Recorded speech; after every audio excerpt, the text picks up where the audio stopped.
I'm gonna start, Rod, and then you're gonna take over, okay? With this current program, this is a collaboration between MnDOT and the tribes. It's a 10-week pre-apprenticeship, so they're not union members yet. But this program is very backed by our contractor base, and it's awesome doing life with these guys because I get to see where they're at from ground zero as far as how they're living, their mindset, all that stuff, and we're teaching them a craft. And then you actually see life change in that individual. You know, financial security, insurance, all of these things, their whole life and demeanors change, and we're a part of that. We get to walk beside them through that whole process. This is a time-sensitive material. If this was full sun, this stuff would be snapping, right? So we want to make every move count. So obviously I have too much, right? I would just start off by shoveling out. There you go.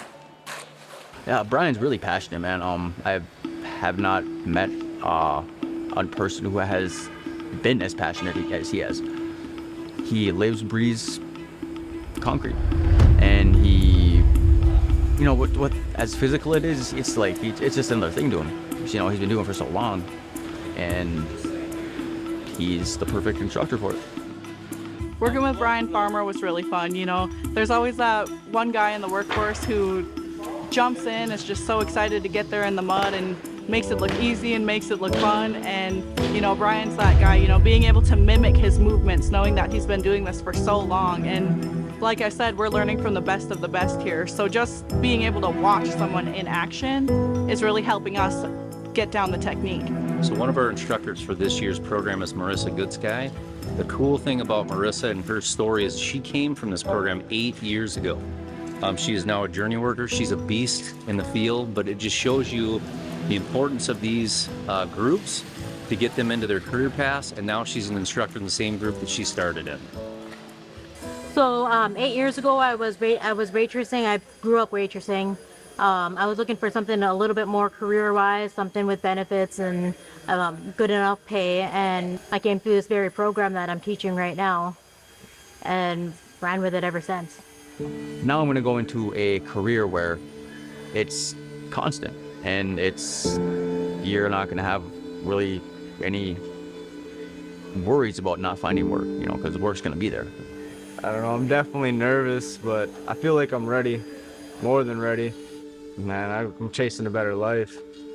Not even for me, but for people that come below me. Like, I'm gonna have a family one day and I'm gonna lay something down. I come from small town reservation in Montana, Northern Cheyenne tribe.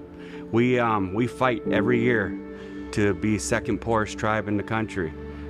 At a certain age, you gotta step it up and be start working if they can see that I can do it, I think they can do it too at the same time. And I think if I push them, no one's gonna push them harder than I can push them.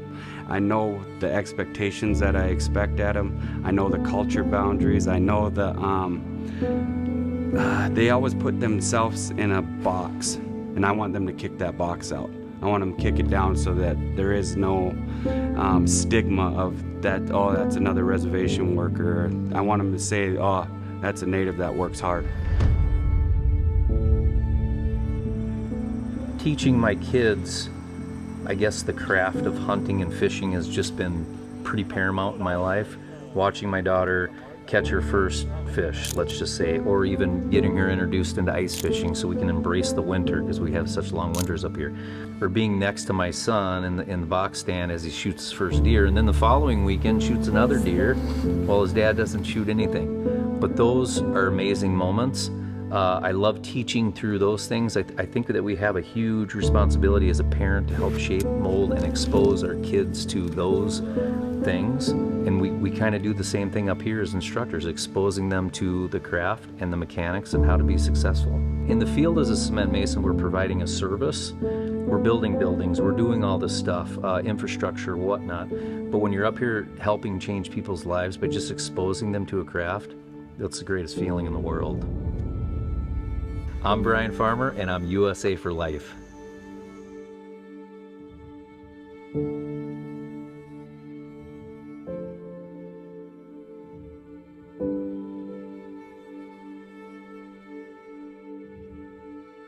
Thank you.